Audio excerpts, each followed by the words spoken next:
Hi, everybody. How you doing out there? Coming at you a couple more times from California and waiting for people's names to pop up on the side. I assume it's warm where most of you are. If you're not in the Southern Hemisphere, then it may be cold. But even England is having a drought. Aha! Wendy, you get the prize. You're the first one on again from Guelph, Ontario. You were the first one last week. You were the first one this week. I think you deserve some kind of sweepstakes award, which will be given to you by the angels because I can't figure it out. Hi, River. Hi, Alexa. Mercy, how you doing? Terry. Oh, so good to see everybody. Yay! Kathleen. Aloha. And Donna from Chicago. We're getting a lot of people who are coming every week, which is it feels like such a sweet community. Hot, hot, hot in England, says Karen K. Yes, it is. It's crazy. Crystal from Portugal. Howdy. Yay. In Austin, it must be very hot. And in Tucson, even hotter for Laurie and Nicole. And yay. We'll all just stay cool inside. We'll stay cool on the inside. We will chill. Yes. Okay, somebody's coming in from New York. I'm waiting for the magic number. The magic number is 100, and we now have 107 viewers by my count. So I am just going to get started. So this week, I put up a little meme on Facebook and on Instagram, and I was thinking about wayfinding because we're running our wayfinder training again, and I thought, and I wrote down, you were born knowing your way. Your task is not to learn, but to remember. And the reason I'm going to talk about it today is that the responses were so unusual. I got a lot of comments, and what they said typically was, this gave me a chill, or this settled into my body, or I know this is true. Several people wrote, I know this is true. There's a really strong sense of konk. People know that we know our way and we're here to remember, not to learn. And then one dear person wrote, I wish I knew how to remember. And I thought, oh my gosh, do I ever feel you? Because I remember, I think from my teens, trying desperately to remember if there was some reason that it was okay to be on this difficult planet, in this difficult situation as a human. And I just thought I was wandering through a meaningless world. I was in a true existential despair as a teenager. And I never articulated that what I was trying to do was remember something. But the reason I didn't kill myself is that part of me said, there's something you already know that is the reason it's good that you're here, that you're alive. And then I spent so many years looking for it, and all the life accidents that befell me would shake me to my core and make me think, but why is this worthwhile? And there was always that little sliver of something that was saying, remember? Remember why? Remember? And I did not remember. And then I had my famous, if you're into me, if you've watched me before, I talk about it constantly.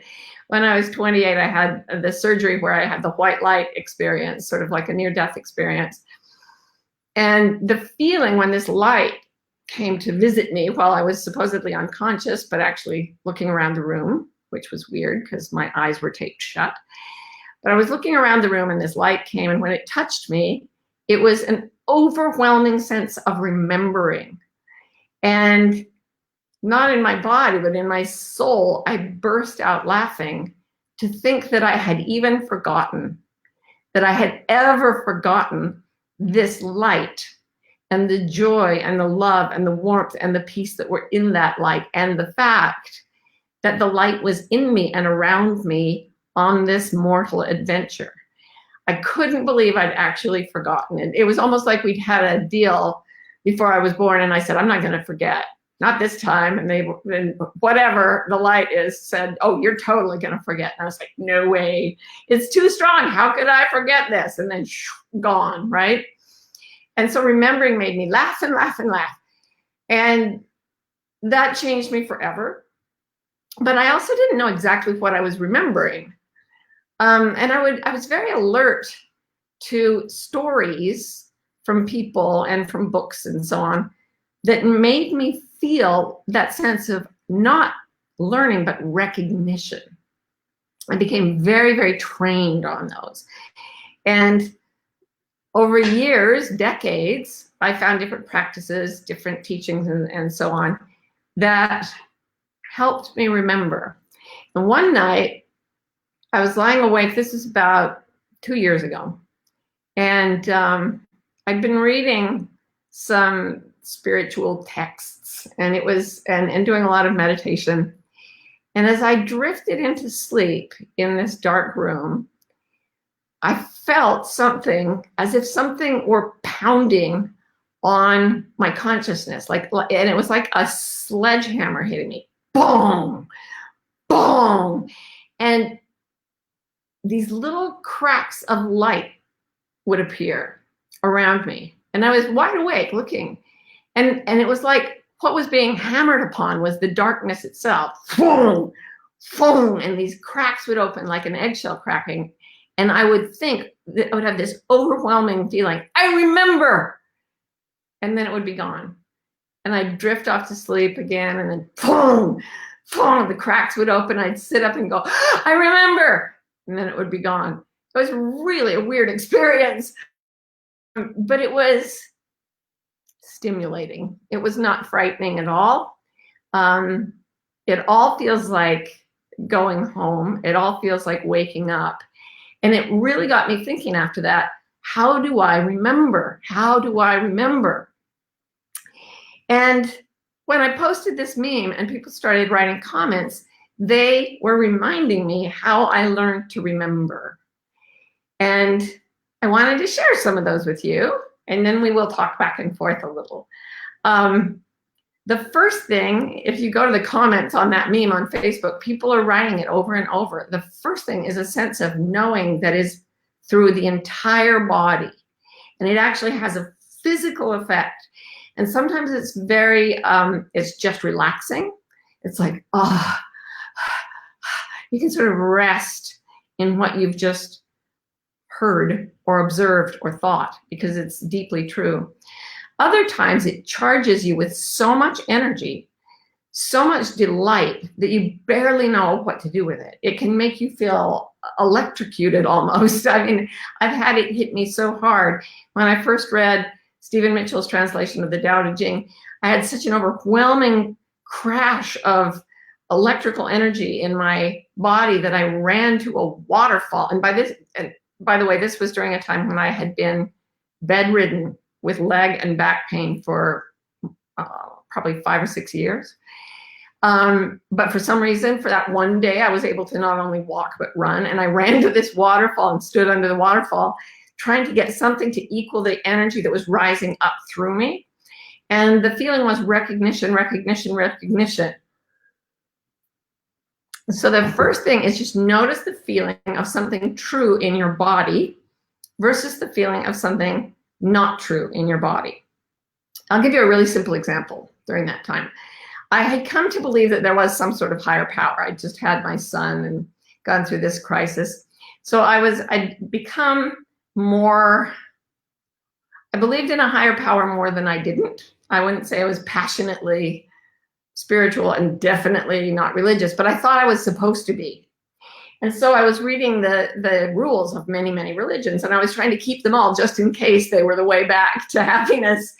And I would read things like, the proper way to pray is out loud, on your knees, with your hands folded and your head bowed. And I'd go, okay, well, I'm happy to do anything. And I would do that, and I'd think, well, I have to do that to make it work. And then somewhere I read, here's the way to pray. Scream for help in your mind while you're walking down the street.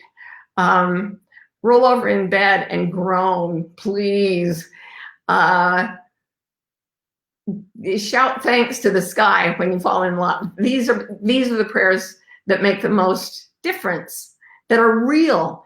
And even as I say this, I'm feeling this electrical energy in my body. To me, that means I've learned that means that the people I'm talking to, you guys, are resonating, some of you at least, are resonating to the difference between on your knees with your hand bowed out loud, use thee, thou pronouns, not you, as opposed to every time you roll over in bed and groan, please, God is listening to you. The feeling of, oh, that's the way it's supposed to be. That's you remembering. That's a recognition of truth. And truth, spiritual truth, I don't think is ever learned. It's recognized. And sometimes I don't even know exactly why something affects me that way. So we've got the body. Now, the second thing is an emotional release. So it is actually dropping out of emotion. I talked about this last week, how there's pleasure and pain, and there's ecstasy, and there's agony. But apart from all of them stands what we are. It stands in such peace. And it's a different qualitative peace than just being between pleasure and pain, or in pleasure and out of pain. It's a feeling of emotional, complete quiet.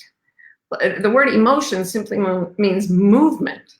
So it's like we have a turbulent pool in our emotions at all times, but suddenly when we hear something that's deeply true for us, it all goes quiet. And that feeling of quiet is very rarely recognized by the mind, especially in our culture, because we want everything in neon lights. But that feeling of, peace, no emotion at all, but something other than emotion, something bigger, more beautiful than emotion, mere emotion coming in. And then emotionally, there's a sense of,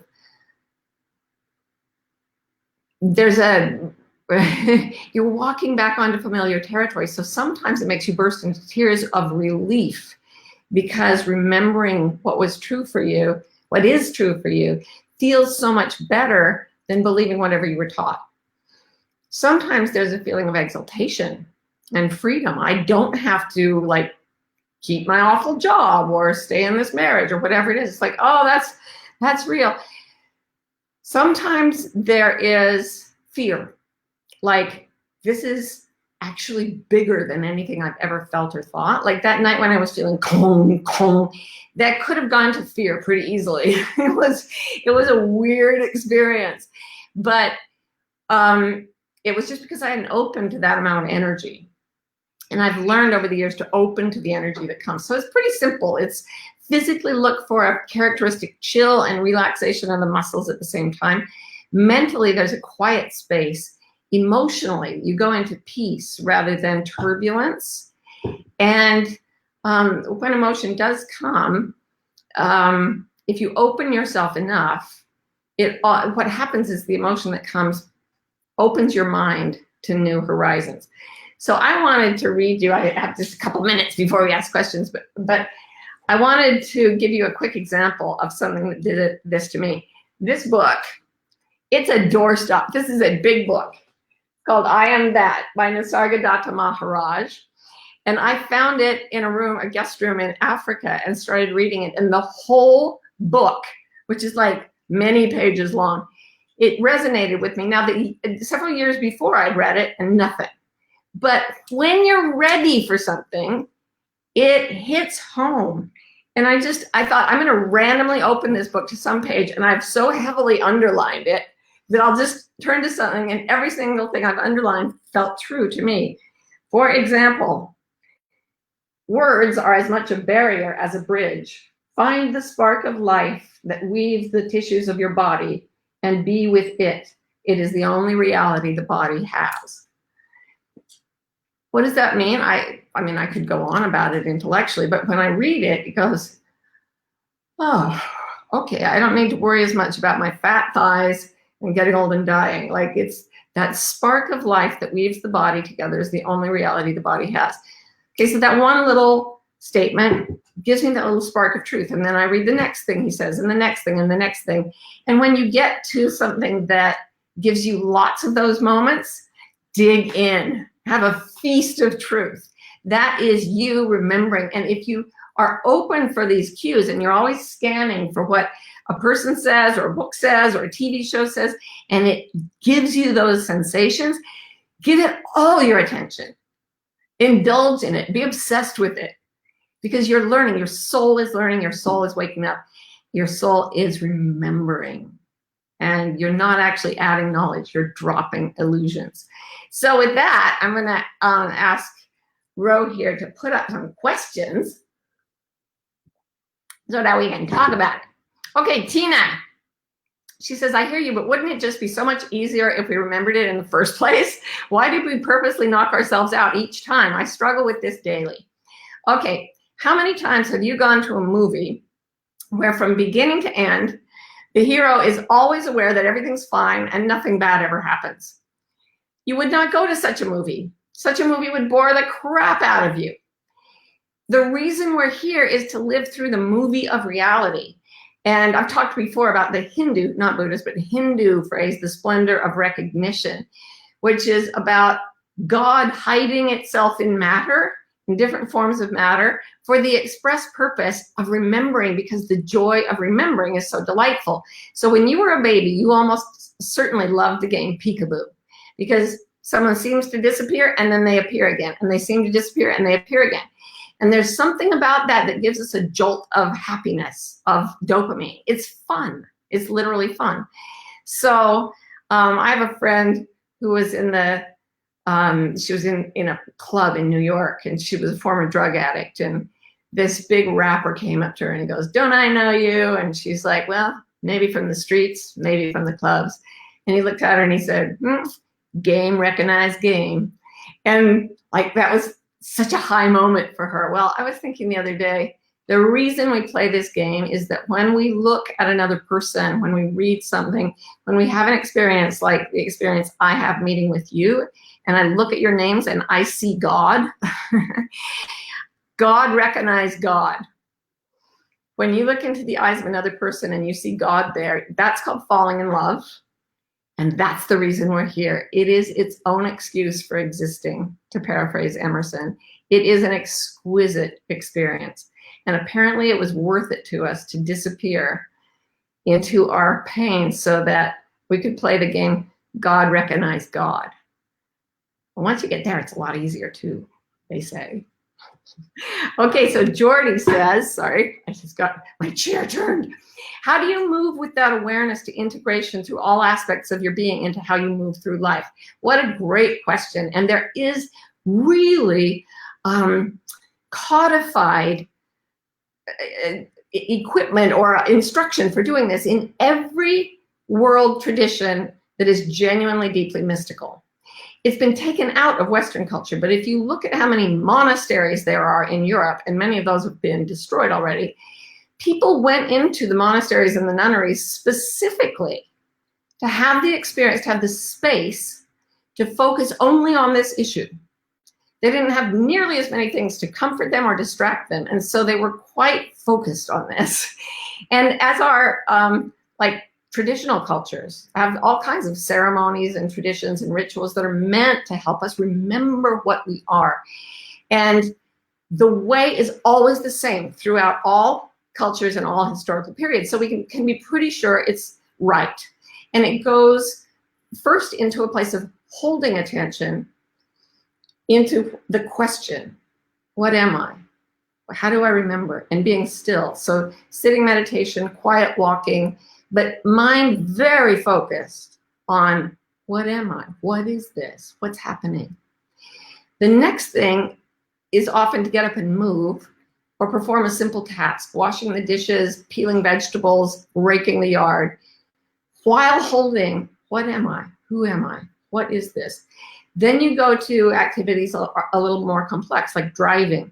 Then you go to a conversation with a loved one where you hold that experience inwardly the whole time. You're looking for what's real, how do I remember?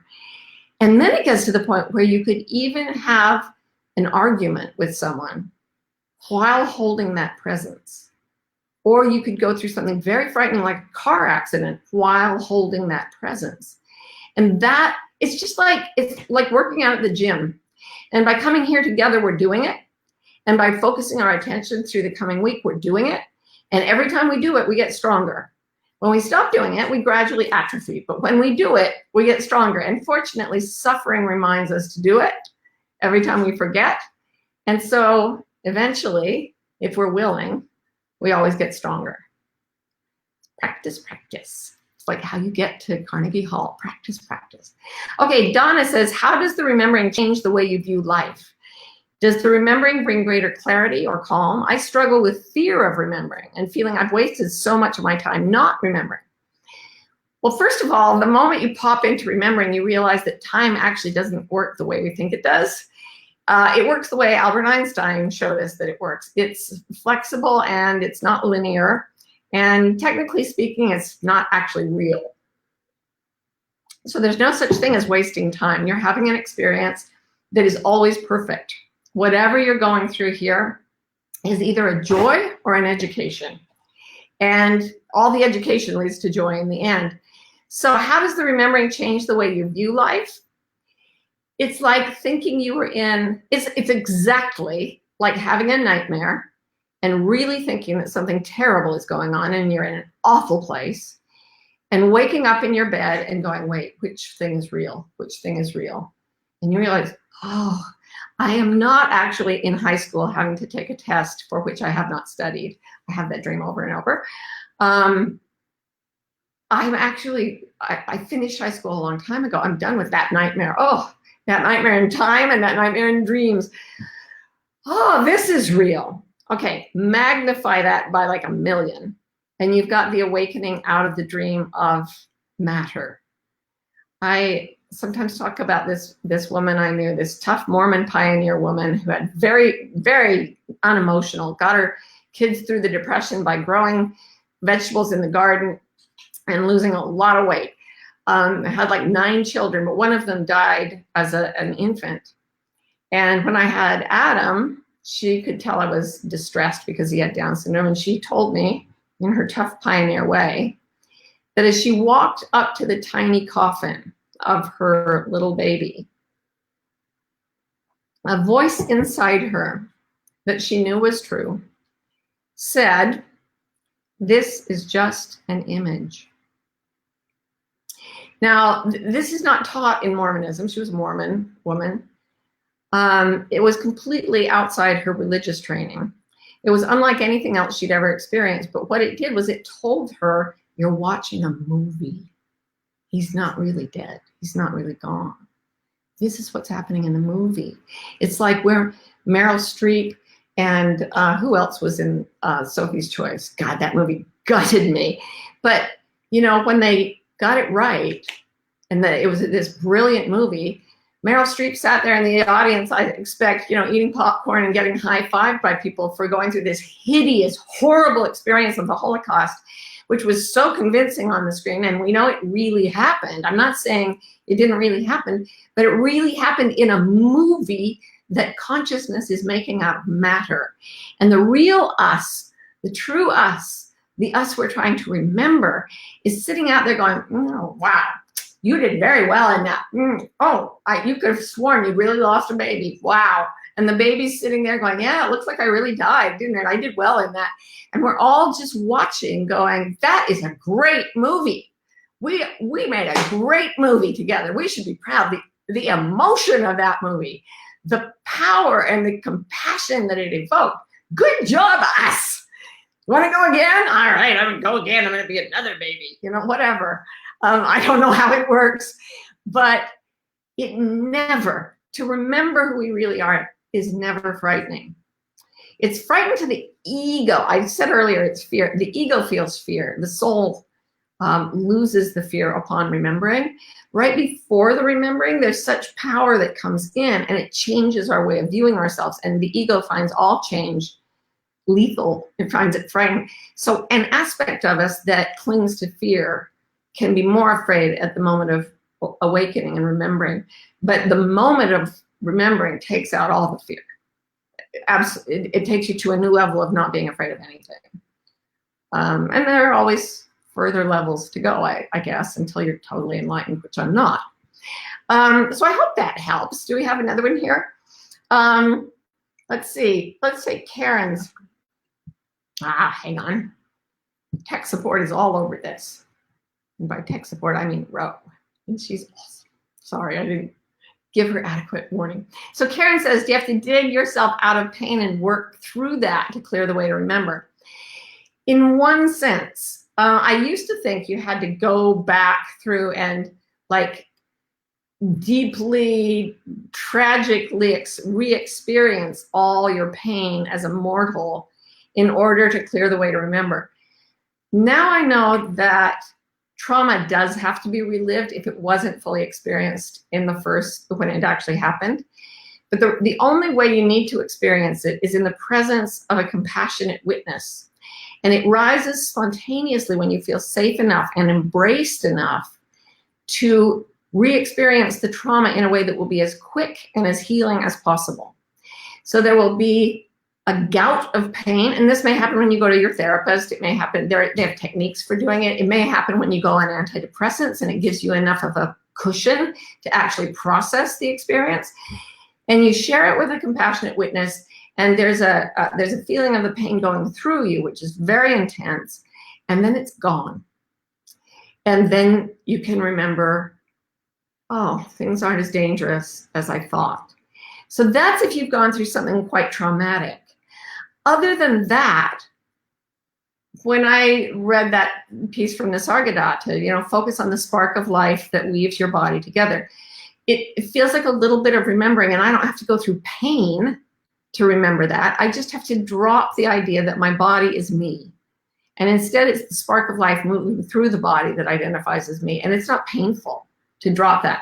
So Lao Tzu says, in the pursuit of knowledge, every day something is added. In the pursuit of enlightenment, every day something is dropped. So you do have to drop stuff, but you don't have to hold on to it very hard. You can just hear it and go, oh, some people are so, like my son Adam, he's so simple. He had a horrible nightmare, and it was about 15. He came to me and he said, I had this dream. There was a monster. He was really upset. And I said, well, where did the dream happen? He said, in my mind. I said, then who's in charge? He said, me. And I said, yeah, all the nightmares are in your mind. You just tell your mind not to make more monsters. And he went, oh. And he never complained about nightmares since then. And I think that he does that on a deeper level.